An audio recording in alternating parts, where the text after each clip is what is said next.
Wahyu pasal 5 ayat 1 sampai dengan 14. Kitab yang dimenterai dan anak domba. Maka aku melihat di tangan kanan dia yang duduk di atas tahta itu sebuah gulungan kitab yang ditulisi sebelah dalam dan sebelah luarnya dan dimenterai dengan 7 meterai. Dan aku melihat seorang malaikat yang gagah yang berseru dengan suara nyaring, katanya, "Siapakah yang layak membuka gulungan kitab itu dan membuka meterai-meterainya?" Tetapi tidak ada seorang pun yang di surga atau yang di bumi atau yang di bawah bumi yang dapat membuka gulungan kitab itu atau yang dapat melihat sebelah dalamnya. Maka menangislah aku dengan amat sedihnya, karena tidak ada seorang pun yang dianggap layak untuk membuka gulungan kitab itu ataupun melihat sebelah dalamnya. Lalu berkatalah seorang dari tua-tua itu kepadanya, "Jangan engkau menangis.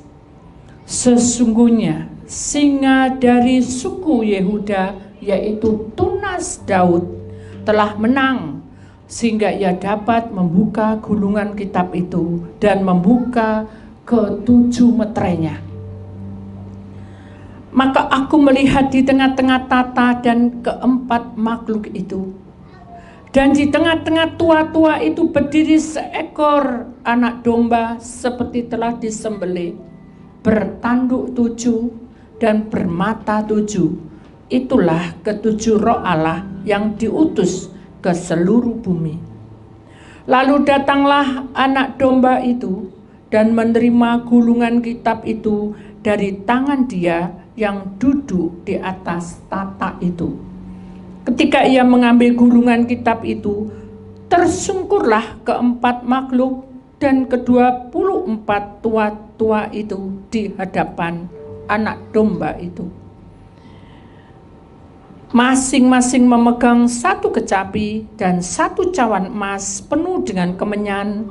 Itulah doa orang-orang kudus. Dan mereka menyanyikan suatu nyanyian baru, katanya, "Engkau layak menerima gulungan kitab itu dan membuka meterai-meterainya, karena engkau telah disembelih dan dengan darahmu engkau telah membeli mereka bagi Allah dari tiap-tiap suku dan bahasa dan kaum dan bangsa. Dan engkau telah membuat mereka menjadi suatu kerajaan dan menjadi imam-imam bagi Allah kita, dan mereka akan memerintah sebagai raja di bumi." Maka aku melihat dan mendengar suara banyak malaikat sekeliling tahta. Makhluk-makhluk dan tua-tua itu jumlah mereka berlaksa-laksa dan beribu-ribu laksa. Katanya dengan suara nyaring, "Anak domba yang disembelih itu layak untuk menerima kuasa dan kekayaan dan hikmat dan kekuatan dan hormat dan kemuliaan dan puji-pujian." Dan aku mendengar semua makhluk yang di surga dan yang di bumi dan yang di bawah bumi dan yang di laut dan semua yang ada di dalamnya berkata, "Bagi Dia yang duduk di atas tahta dan bagi anak domba adalah pujian-pujian dan hormat dan kemuliaan dan kuasa sampai selama-lamanya." Dan keempat makhluk itu berkata, "Amin." Dan tua-tua itu jatuh tersungkur dan menyembah. Mari kita berkata, "Amin." Bapa, kami bersyukur sebentar lagi kami akan menyanyikan satu lagu. Dengan lagu "Kemuliaan-Mu, Dialah Singa dari Yehuda." Maka kuasa-Mu mengurapi tempat ini, karena Engkau yang membuka gulungan itu, Tuhan. Sekiranya gulungan firman-Mu juga Kau buka di tempat ini. Dalam nama Tuhan Yesus, yang percaya kita sama-sama berkata, amin. Silakan duduk.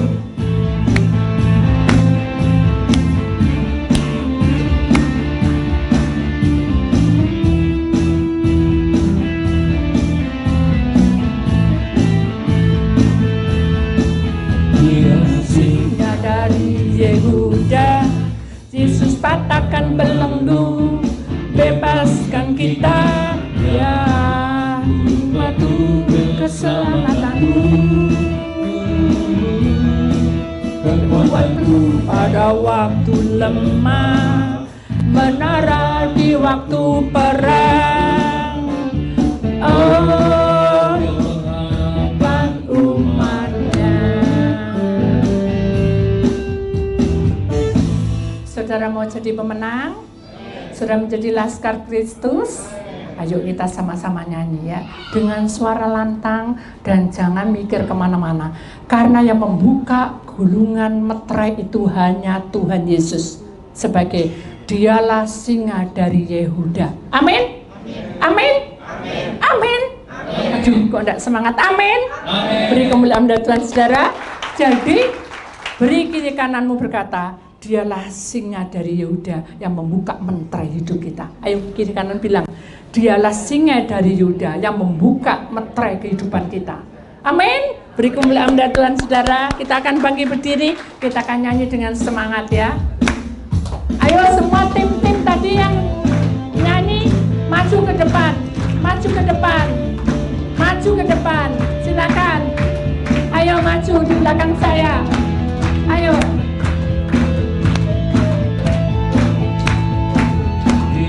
Singa dari Yehuda, Yesus patahkan belenggu, bebaskan kita, gunung batu keselamatanku. Amin. Kekuatanku pada waktu lemah, menara di waktu perang. Amin. Oh, sebentar. Tadi sudah makan. Tadi sudah makan. Kok? Oh, dia pengharapan umatnya. Dia pengharapan umatnya bagaimana? Oh, dialah pengharapan. Oh, ya yang jelas saudara nyanyinya enggak cetok. Terus malaikat nanya, kamu nyanyi apa? Enggak tahu, pokok wah gitu. Belum matang saudara. Ya, kita nyanyi dengan sungguh-sungguh. Kenapa? Karena dia adalah singa ya dari Yehuda yang bisa membuka menteraimu. Menteraimu itu misteri. Hidup manusia itu misteri. Hidup kita ini misteri. Kita tidak tahu nasib kita. Nah, tetapi Allah ada bersama kita. Dan Allah memberikan anaknya yang tunggal untuk membuka misteri hidupmu, orang tuamu, ya keluargamu, kesehatanmu, dan semua yang terselubung. Amin. Mari kita nyanyi sungguh-sungguh, ayo. Jangan lemper ya. Kita jadi perang. Kalau perang itu masuk gitu. Dialah singa dari masih kan kita menunjukkan. Dialah singa dari Yehuda kan gitu. Masuk. Dialah singa. Lapo nyanyi ini mau gak konseling. Jadi aku lemes. Gitu ya. Iya. Nggak konseling jadi lemes. Loh. Jangan gitu ya saudara, kita harus punya semangat, power dari Tuhan. Amin. Ayo, bilang sama kiri kanan, ayo kita punya power ya. Punya power ya. Punya power. Ayo kita nyanyi ya.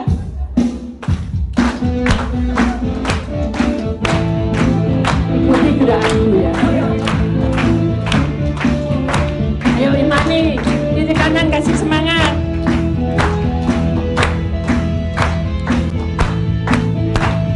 Ayo mulai buka suara. Dari Yehuda, Yesus patahkan belenggu, bebaskan kita, gunung batu keselamatanku. Amin. Imani, imani. Ada waktu lemah, menara di waktu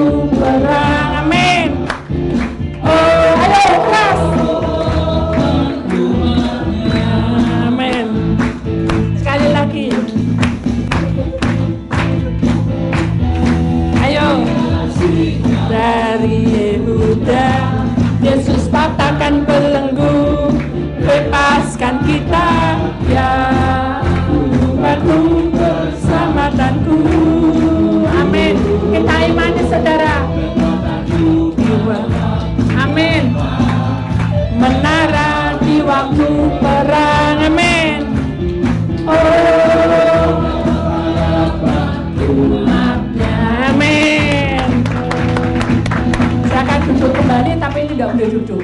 Saya akan duduk kembali. Biar dia yang menyanyi. Ya, kita akan nyanyi. Dialah singa. Yuk. Yuk. Keras.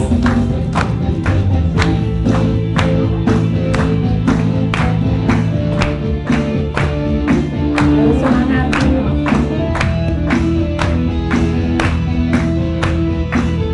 Amin.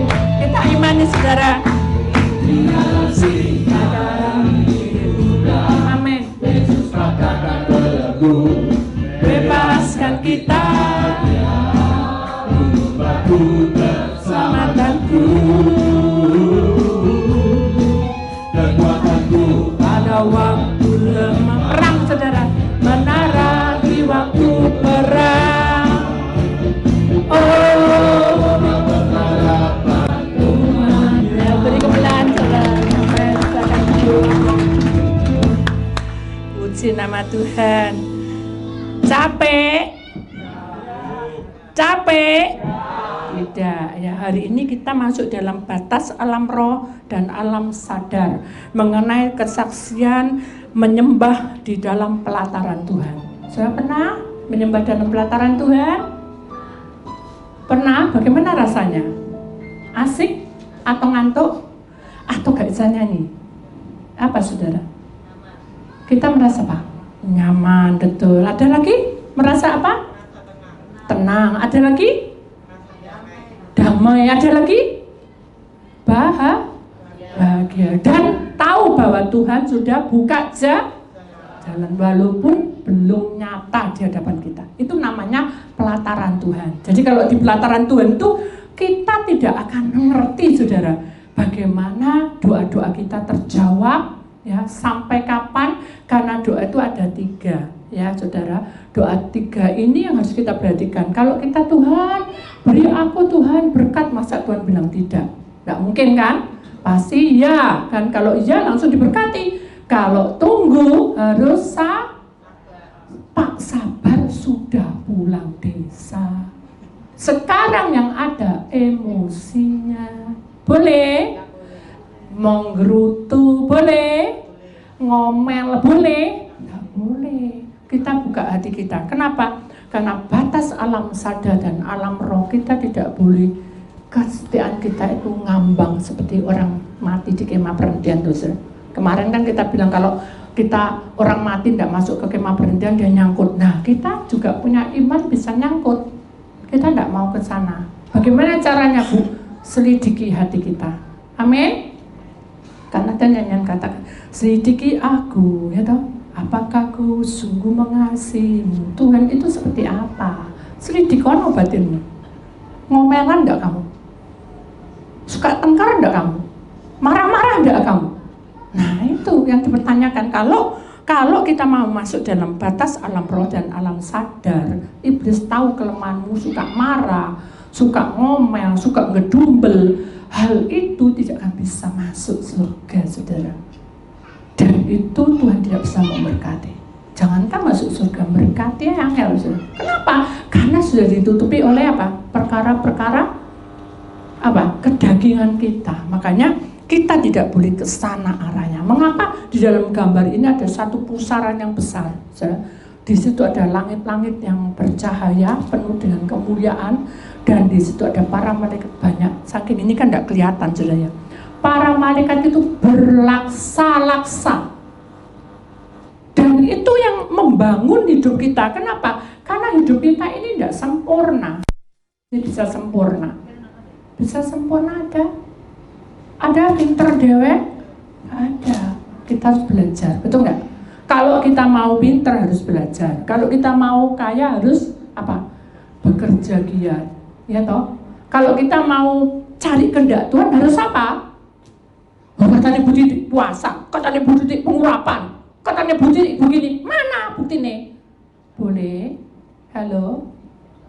Saya bukan dukun. Ya saudara, karena hasil itu adalah hasilnya Tuhan, bukan hasil saya, bukan kemauan saya, bukan doa dari saya, tapi itu dari Tuhan. Amin. Mari kita masuk ya saudara. Pertama-tama saudara, kita perhatikan di dalam kitab Wahyu. Ya. Wahyu pasal 5 ayat yang ke-6. Perhatikan baik-baik.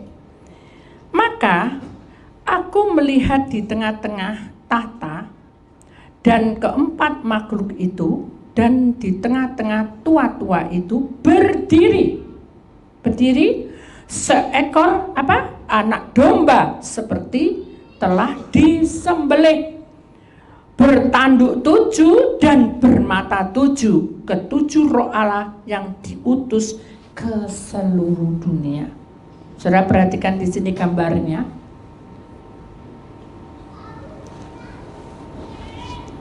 Kita perhatikan gambarnya, saudara. Di sini ada domba, saudara, bukan kambing, domba, ya, saudara. Dan domba itu, saudara, ditunjukkan kepada kita bahwa domba itu adalah suatu lambang, ya. Domba itu penurut, domba itu selalu ngalah, ya. Domba itu mengajarkan kita apapun yang terjadi dia tidak boleh heboh, bingung sendiri, enggak. Tetapi domba menunjukkan kehidupannya yang tenang, ya. Di situ ada mata, bukan mata elang, tapi mata itu menunjukkan bahwa Allah Bapa selalu melihat. Mata Tuhan melihat apa yang kita buat, ya. Baik yang baik, baik yang jahat. Oleh sebab itulah jangan berbuat jahat. Tuhan melihat. Jadi saudara, setiap pujian, setiap firman yang dikumandangkan itu akan membawa sukacita. Amin. Akan membawa damai sejahtera. Amin. Karena Tuhan membuka hati dalam kehidupan kita itu, dia memanggil, rohnya mengundang kita untuk masuk. Itulah yang kita mau, supaya roh itu akan bersatu, roh Allah akan bersatu, ya, bersatu di dalam satu persatuan di dekat kemuliaan Tuhan, di dekatnya kita mendapat kuasanya. Amin. Sehingga roh damai sejahtera menyertai selalu. Puji Tuhan itu adalah mengundang. Jadi itu intinya, bahwa di dalam kitab Wahyu pasal 5 1-14 ini menunjukkan bahwa sebetulnya kita ini Allah sudah mengundang kita. Dengarkan baik-baik caranya, ya. Allah sudah mengundang kita. Dia membuka hati, membuka seluruhnya. Dia buka tangannya, datang kepadaku, ya. Bahkan dia mengundang yang letih dan terbeban berat. Nah, di situ jadi kalau undangan itu diberikan pada seluruh dunia, manusia terutama ciptaannya yang dicintainya, berarti kita bagaimana? Nah, itu tadi, saudara. Kita harus apa? Harus apa, saudara? Harus mempersiapkan diri kita menghadap pelataran Tuhan. Dengan cara apa? Datang, Senin Rebu datang, pasti datang. Pokoknya ada konsen, enggak konsen datang, tapi enggak konsen aku pulang. Ya, gitu dah. Halo, kalau enggak konsen aku pulang, ya boleh, cinta Tuhan enggak? Cinta Tuhan enggak? Nah, apapun yang terjadi tetap cinta Tuhan, berarti bersaksi terus sampai Tuhan datang, ya toh?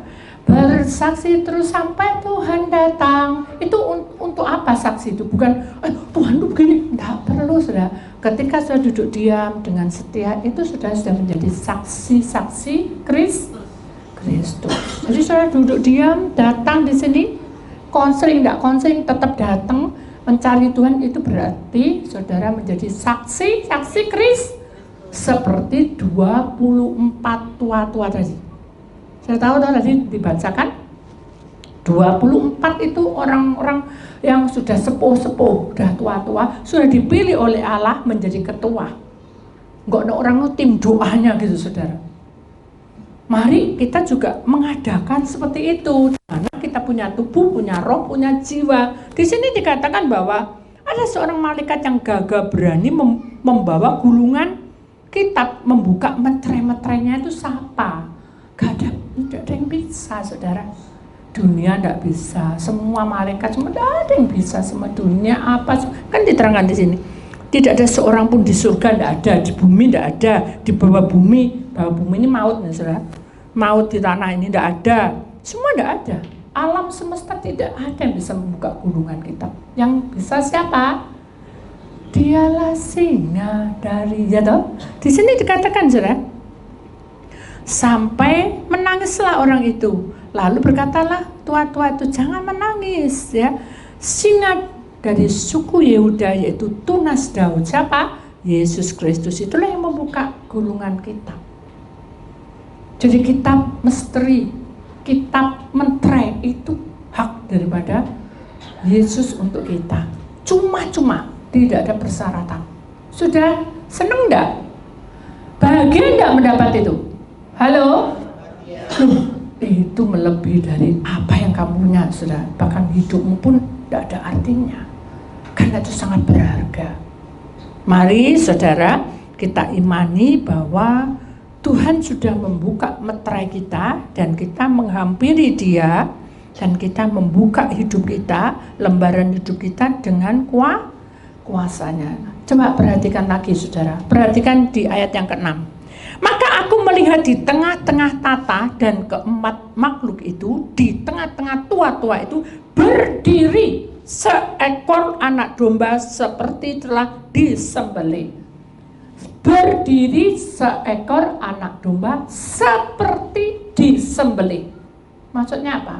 Berarti dia sudah luka. Disembelih itu kan disembelih berdarah, saudara, ya. Nah, itu menunjukkan bahwa dia loh anak Allah. Kan singa dari Yehuda, dialah anak Allah.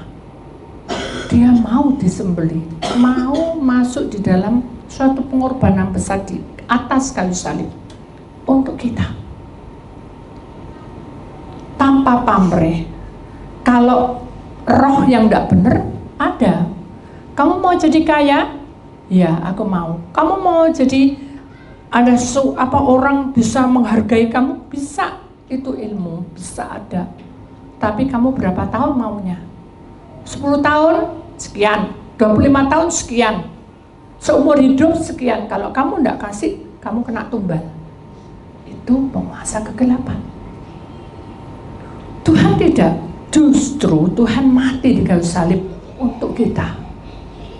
Karena begitu Allah mengasihi isi dunia, diberikannya anaknya yang tunggal, supaya barang siapa yang percaya akan mendapat keselamatan. Ini sudah jelas sekali di depan kita, saudara. Jadi seharusnya kita menyadari bahwa anak domba sudah rela disembelih, ya saudara. Tetapi di sini katakan dia bertanduk 7, bermata 7. Mengapa bertanduk 7? Karena kehidupan kita. Kita menjadi orang punya power, kita kerja. Mulai dari Senin, Selasa, Rabu, Kamis, Jumat, Sabtu, Minggu. Kita berjuang, saudara, untuk bekerja. Sekalipun hari Minggu adalah hari raya. Tapi tetap kita tahu bahwa Allah menghargai pekerjaan kita. Mengapa di sini dikatakan bahwa ada bermata 7? Mata 7 ini digambarkan tentang ketujuh roh yang diutus ke seluruh dunia. 7 roh itu adalah kemuliaan Tuhan dinyatakan di dalam kehidupan kita sebagai orang pilihan Allah. Mengapa? Karena manusia punya tubuh, punya roh, punya jiwa. 3. Ya, punya tubuh, punya roh, kan 7. Ini dikatakan bermata 7. Tubuh, roh, jiwa manusia. Yang 4 ini dikatakan di sini, aku melihat di tengah-tengah tata keempat makhluk. Nah, 4 makhluk ini adalah penguasa roh yang menjaga tubuh, roh, jiwa kita. Dijaga, sudah. Hingga iblis tidak bisa mengambilnya, kecuali kita melanggar. Kecuali roh kita dikasihkan pada penguasa kegelapan. Kecuali nyawa kita dikasihkan kepada penguasa kegelapan. Kok bisa? Karena kamu masuk pesugihan. Bisa karena kamu mau menjadi suami istri roh-roh kejahatan. Jadi gini saudara, kalau kita menjadi anak Allah, kita harus murni untuk betul-betul menerima gulungan kitab ini, menandakan tentang bagaimana Allah membuka suatu misteri dalam hidupmu, dan bagaimana Allah mengurapi kamu dari tubuh, roh, jiwa, dan 4 makhluk itu menjagai kamu. Nanti kita akan bahas suatu saat 4 makhluk itu apa aja. Amin. Dan saudara, ini sekarang diajarin supaya nanti pada waktu 666 tiba, kita sudah punya apa saudara? Punya apanya? Kuncinya. Bahwa saya pernah dengar ini, saya harus begini. Amin. Dan tidak tunggu 66, tunggu sekarang aja. Begitu saudara dengar, lakukan. Amin. Amin. Amin. Separuh saudara. Amin. Amin. Bukaan hatimu. Jangan mendengar suara gosip. Suaranya tidak membangun, mbok pupui jadi rabu, jadi racun. Kalau nyanyian berkata bahwa apa saudara, yang tulang-tulang itu apa? Lupa saya nyanyinya. Ya, senyum dan bukan. Yang tulang-tulang itu apa? Yang meremukkan tulang itu loh. Kalau kita sedih kan meremukkan tulang itu apa? Nah, hati yang gembira adalah apa? Nah, jadi saudara dengan suami, dengan istri, dengan mantu, dengan cucu, dengan siapapun, tetangga, dengan orang yang nggak konsing dan konsing, orang yang dahulu konsing, nggak konsing, pokoknya tetap senyum, ceria, tapi tidak boleh bermuka tahu muka dua? Tahu ya? Oh iya, belakangnya sudah bendol belakang guri, mencek nolah itu. Karena dia membenci, tapi dia bermuka dua, itu lebih berdosa lagi. Jadi intinya adalah kalau kamu mau masuk dalam pelataran Tuhan, harus kudus dulu hatimu. Tubuh, roh, jiwamu itu harus kudus dulu, ya. Kemudian 4 makhluk ini akan menjaga kita, mengurapi, diurapi, dan diberkati dengan luar biasa. Amin. Amin. Kemudian di sini dikatakan saudara, bagaimana Tuhan membuka pintu kuasanya, bagaimana Allah bekerja, dan engkau telah membuat mereka menjadi satu kerajaan. Tahu satu kerajaan? Satu pikir, satu jiwa. Kerajaan itu kan ada penasehat, ya toh. Ada apa lagi? Ada bagian keuangan, ya toh. Ada apa lagi? Bagian keluarga, kan gitu. Kerajaan itu kan lengkap saudara. Nah, Tuhan berkata, engkau telah, di sini ulang dari awal, dan mereka menyanyikan satu nyanyian baru setelah dibuka itu ya. Meterainya, engkau layak menerima gulungan kitab, dan itu membuka meterai-meterainya, karena engkau telah disembelih dan dengan darahmu engkau telah membeli mereka. Dari penebusannya lewat tubuh dan darah Tuhan. Mereka bagi Allah dari tiap-tiap suku, bangsa, kaum, dan bangsa, dan engkau telah membuat mereka menjadi satu kerajaan. Dengarkan, satu kerajaan berarti kita menjadi apa? Bersaudara, ya, dan menjadi imam-imam bagi Allah kita. Imam itu apa? Imam itu apa menurut saudara? Penasehat. Jadi kalau tukaran, sudahlah, jangan dimasuk no hati, kan gitu saudara. Itu kita tahu ini jelek, diam, enggak tahu, itu lebih baik. Kamu kan tahu, enggak tahu. Memang dasar Bu Titi tidak pernah buka suara, tidak tahu, itu urusan Tuhan, saya tidak tahu. Bapak saya tidak tahu. Jadi pada intinya, kalau kita menjadi anak Tuhan, kita harus menjadi imam yang baik, yang berkenan di hadapan Allah. Seorang imam suka bergosip, halo? Tidak boleh. Seorang imam suka marah-marah. Seorang imam suka gondok. Tahu gondok? Kemarin kamu tak tanyai, gak nyaut. Sekarang ganti tak bales. Boleh? Tidak boleh. Jadi saudara, Seorang imam itu sebagai pemimpin yang belas, yang penuh kasih sayang. Kasih sayang itu bukan dari pribadi. Kalau dari pribadi terbatas, tapi kalau dari Tuhan luar biasa, tidak terbatas. Milih mana? Terbatas atau tidak terbatas? Halo? Tidak terbatas. Kenapa? Karena saudara akan melewati bom ya. Kamu akan berjalan di atas laut. Laut itu umpama apa? Gelombang dunia. Kamu akan terbang bersama dengan Raja Wali. Siapa Raja Walinya? Adalah kuasa Allah. Melewati apa? Melewati apa? Badai. Apalagi? Jurang. Apalagi? Lembah, gunung, kan gitu. Ada kan nyanyiannya?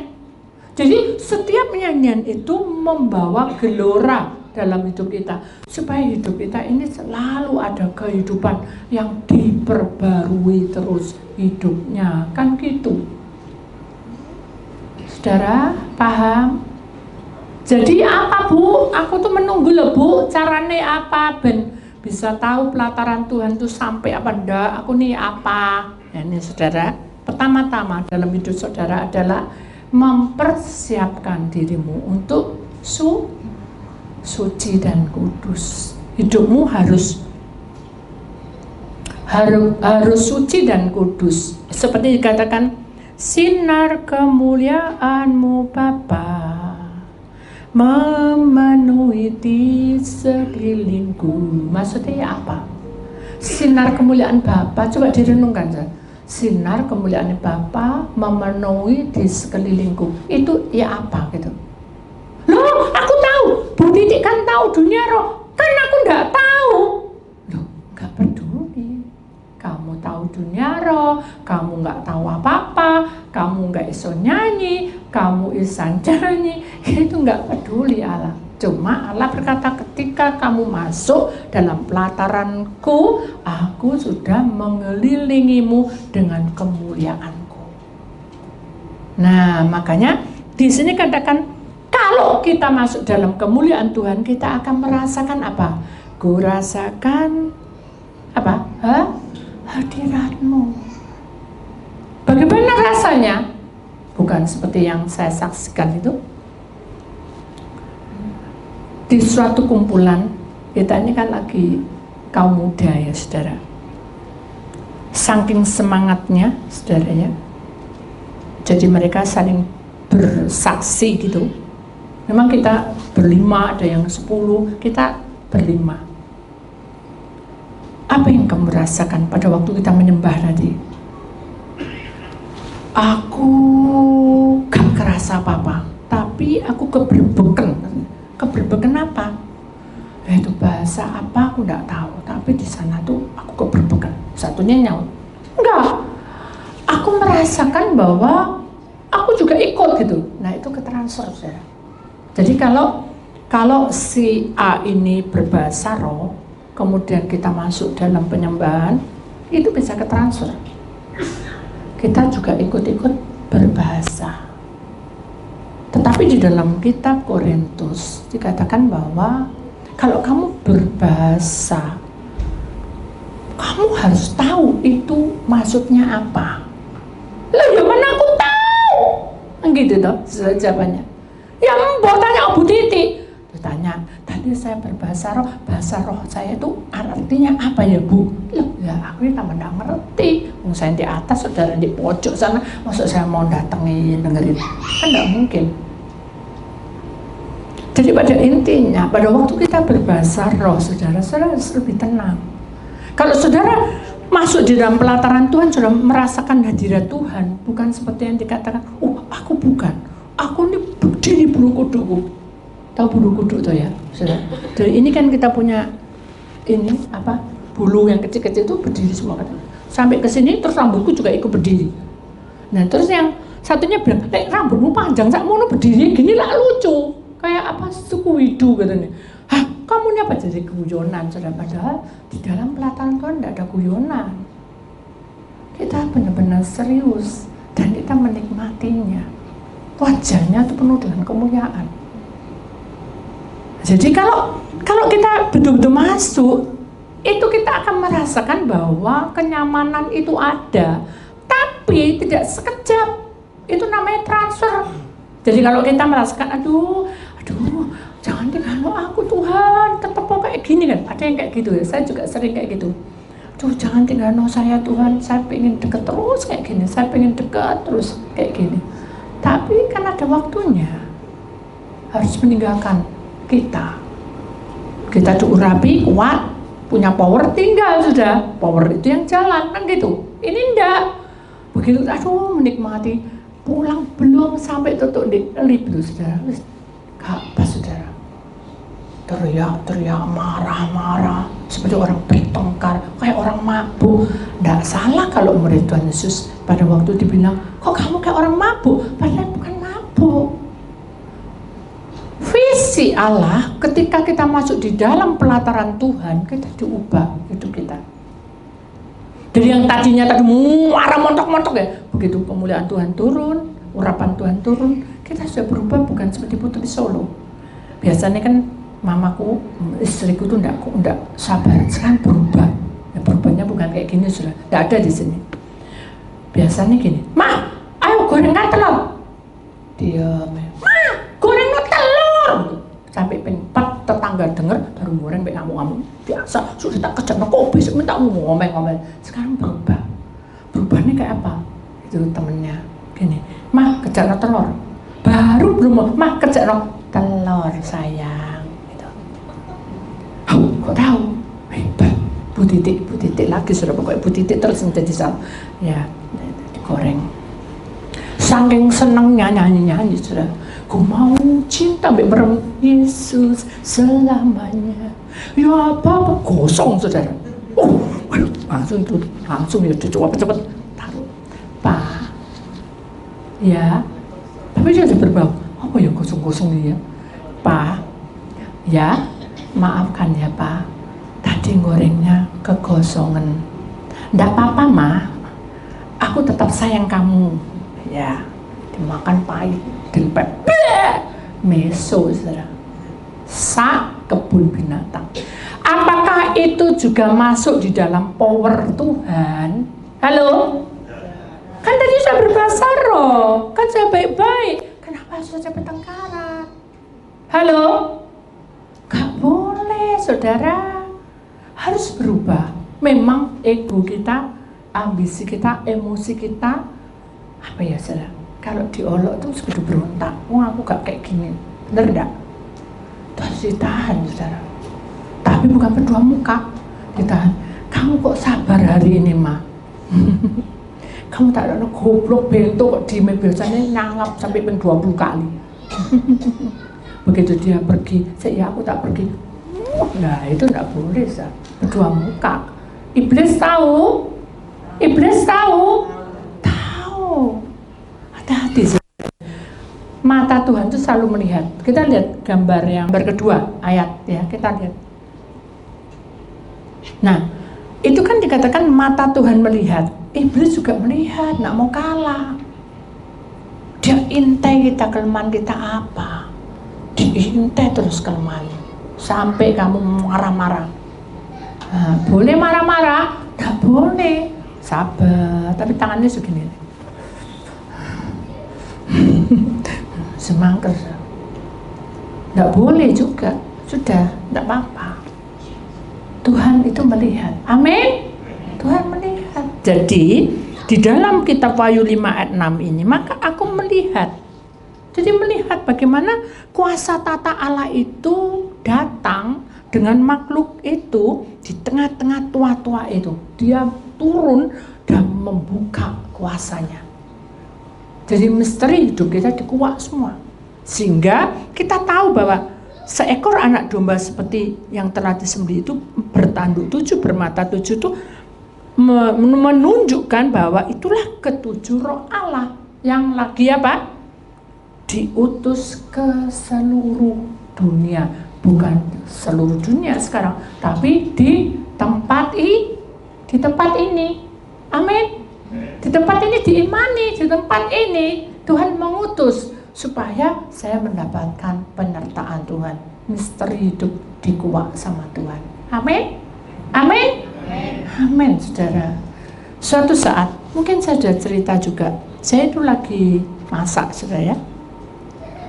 Begitu masak itu kesaksian saya. Begitu masak, belum selesai, saudara, saya sudah kasih bumbu dan siap untuk matang gitu. Tuhan bilang berhenti ya. Kenapa saya bisa peka seperti itu? Karena kita awal mulanya menyembah, tidak ada apa-apanya. Jadi saya bukan buat, tetapi saya selalu berdoa di situ, saudara, di tempat di mana tempat itu kosong, ya saudara, dan saya berdoa di tempat itu di mana itu memang tempat doa untuk anak-anak sekolah minggu. Jadi saya berdoa, menyembah, berdoa. Saya nyanyi, bisa nyanyi apa saya nyanyi, ya. Saya ulang. Mungkin saya akan diolok, kamu tuh lagunya lagu anak sekolah minggu. No, saya guru sekolah minggu, saudara, awalnya. Jadi saya bisanya nyanyi itu. Jadi saya nyanyi terus ya. Saya nyanyi happy ya, tapi saya happy ya, enggak gitu. Happy ya, happy ye. Oh, senang saya. Happy ya kan senang toh. Saya senang jadi anak Tuhan.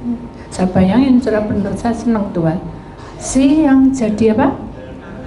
Malam jadi impian, semakin mendalam. Itu tak tanya dalam diri saya, kamu cinta Tuhan enggak? Ya, ini Meme cinta Tuhan. Saya jawab, saudara. Jadi kalau kita berdoa itu berkomunikasi. Jangan terus, Tuhan saya minta ini, Tuhan minta ini, Tuhan minta ini, Tuhan berkati. Itu permohonan ya. Tapi kalau kita masuk pelataran Tuhan, kita itu bertanya, tanya jawab dengan diri kita sendiri. Tapi jangan berhalusinasi tidak boleh, saudara. Jadi kita berdoa, nyanyi itu tadi, kalau aku mau cinta Yesus selama, cinta enggak aku sama Yesus? Sungguh enggak. Tak jawab, saudara, ya saya cinta. Jadi pertanyaannya tak ambil sendiri, tak jawab sendiri, ya saya cinta, ini Meme, saya datang. Aku mau cinta Yesus selamanya. Mau enggak selamanya? Ya selamanya. Dan kamu sakit, cinta enggak? Kayak gitu, kayak ada sesuatu yang membuat saya itu menggebu dan menjawab sendiri. Ya saya mau. Ya Bapak, itu saya sadar bahwa saya ini banyak pelanggaran gitu. Saya ini kakak nomor 1 tapi sering marahi adik saya. Saya kakak nomor 1 sering bertengkar dengan papa karena nggak bener, kasarannya kayak gitu. Tapi kan nggak boleh karena kita masih muda. Dia adalah sesepuh kita. Bagaimana caranya? Ya si doa, saudara. Gak perlu bergosip. Dibilangi, ya apa gini? Ya baik-baik gitu aja. Saya nggak mau membuka-buka itu.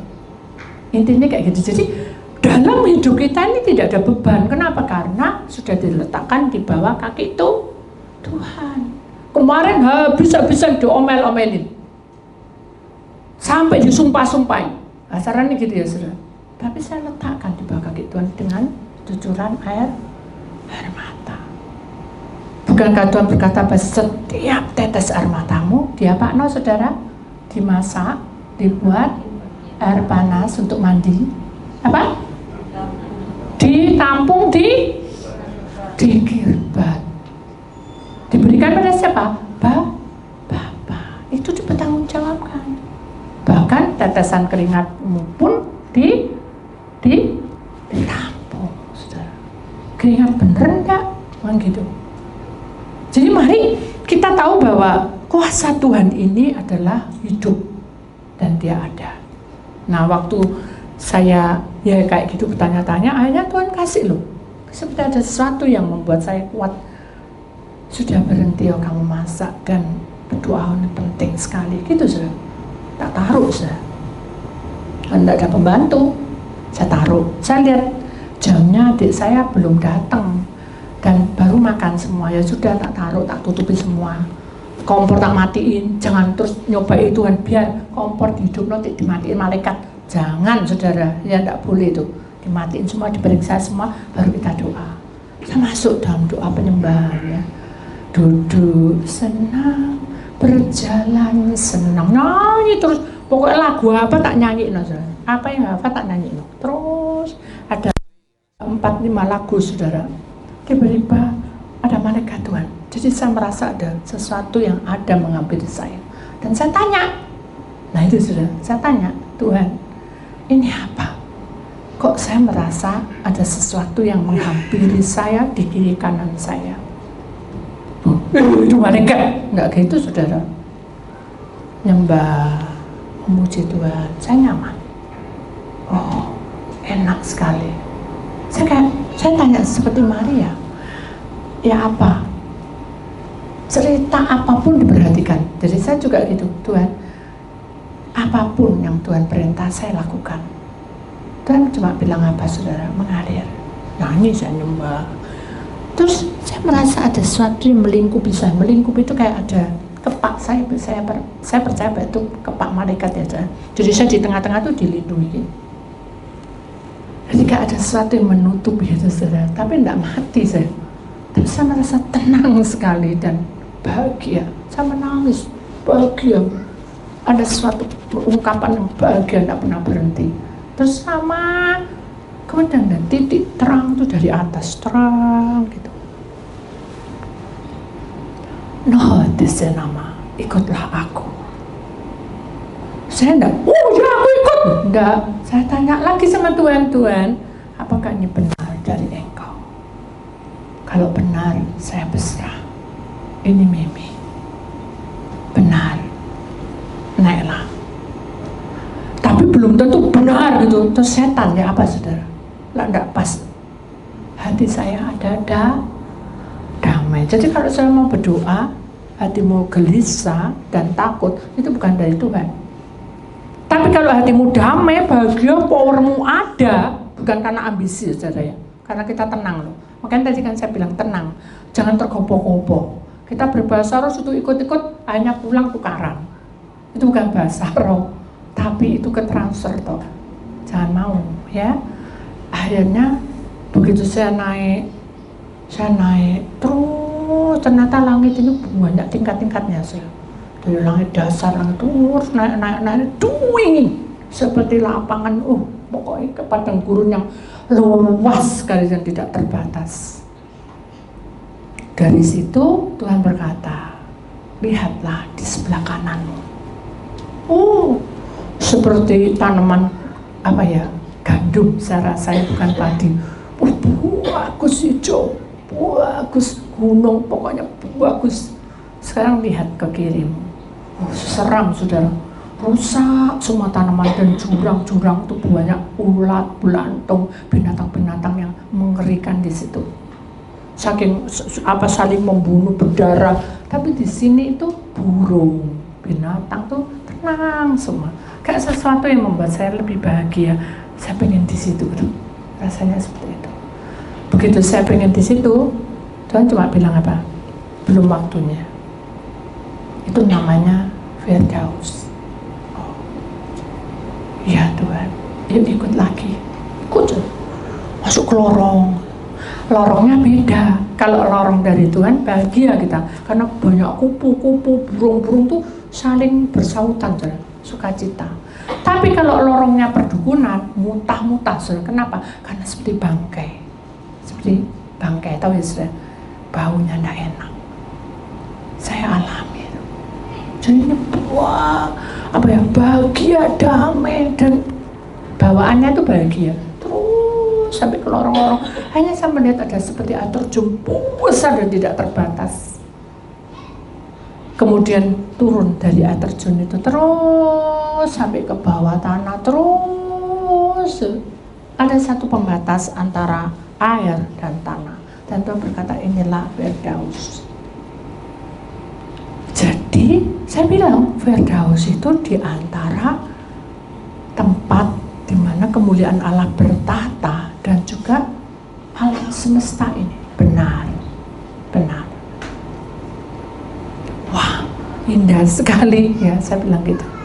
Ya, sekarang sudah waktunya ikut aku lagi. Ikut saudara. Wah, lebih tinggi lagi. Saya melihat hanya terang semua. Tidak kelihatan padang, tidak kelihatan terang tenang semua. Jadi silau saya bilang, Tuhan ini tempat apa? Sambil menutup muka karena saya merasa silau. Dan bilang apa? Itulah para malaikatku. Ketemu malaikat di silau, pernah ketemu Tuhan, itu bayangan saya. Ya ampun, saya ini tidak layak. Saya jatuh, saudara. Saya tutup muka saya karena silonya. Percaya, dan saya terungkup dan saya bilang minta ampun Tuhan. Saya masih belum layak melihat terang ini. Saya bilang itu. Nggak apa-apa, aku hanya nunjukin aja. Ternyata para malaikat itu yang banyak itu silau, sudah membuat kita silau. Kenapa? Karena kita belum menjadi kudus. Kita harus belajar kudus. Terus saya bilang, Tuhan mengapa saya ditaruh di tempat ini? Tanya saja. Dibuka. Jadi malaikat yang berlaksa-laksa itu kayak ada jalan gitu. Tapi nyanyi. Hosana, haleluya. Bahasa roh. Buka. Lebar. Setiap jalan itu sudah bersinar seperti emas. Berkilo-kiloan. Saya jatuh tersungkur, tidak mampu untuk berjalan. Bukan takut jatuh atau licin, saya tidak layak. Saya bilang, ini terlalu kudus buat saya. Saya nangis saudara, berjam-jam. Tuhan tetap bilang, tidak apa-apa masuk, aku yang izinkan kamu masuk. Aku tidak layak, Tuhan, aku tidak layak. Terus gitu. Dengan kerendahan hati itu saudara, kita akan bisa bertemu dengan Tuhan. Amin. Jadi saudara tidak perlu, aku gini, aku gini. Tidak ada. Tuhan itu melihat kesungguhan kamu. Kalau kamu sungguh-sungguh dalam pelataran Tuhan, kamu akan berjumpa dengannya. Sampai kapan, Bu? Tidak usah mbak batasi, tidak usah mbak tanyain. Nyembah terus. Amin. Tapi aku ini sakit, Bu. Nah, justru kamu lemah itu datang karena Tuhan akan jamah kamu. Amin. Aku ini tidak punya uang, Bu. Aku ini begini, Pak. Justru kamu tidak punya apa-apa itu datang Tuhan membentuk kamu, bukan kamu jadikan kaya. Nanti urusannya Tuhan, kaya tidak kaya, miskin tidak miskin, di hadapan Tuhan sama. Pokok kamu dah datang. Amin. Amin. Amin apa ngantuk saudara? Amin. Amin. Bukaan hatimu saudara, karena Tuhan sudah menderita untuk kita. Semua masalahmu sudah ditanggung oleh Tuhan. Penyakitmu, kemiskinanmu, kekuranganmu ditanggung sama domba Allah itu. Dialah singa dari Yehuda. Amin. Jadi jangan takut, berjuang, punya power dari Tuhan. Supaya apa? Kita bisa perangi 666 kan gitu. Ayo maju bersama-sama. Amin. Sekarang kita akan perhatikan kata-kata indah. Anugerah dan kebaikan Tuhan membawa roh hambanya untuk menyaksikan misteri alam roh dan alam sadar. Bukan saya tok, saudara, nanti suatu saat saudara akan masukin, ya. Kemudian atas seizin Tuhan hambanya mewartakan kesaksian ini, ya. Kenapa saya berani bersaksi? Karena memang saya alami, saudara. Saya mengalami hal itu. Jadi saya percaya bahwa kalau saya diberikan, Tuhan juga berikan kalian. Amin. Ceritanya berbeda, tidak sama seperti Bu Titi. Amin. Kenapa? Karena Tuhan banyak cara. Cara Tuhan bukan cara kita. Amin, saudara. Puji nama Tuhan, kita sadar bahwa Tuhan itu segala-galanya bagi kita.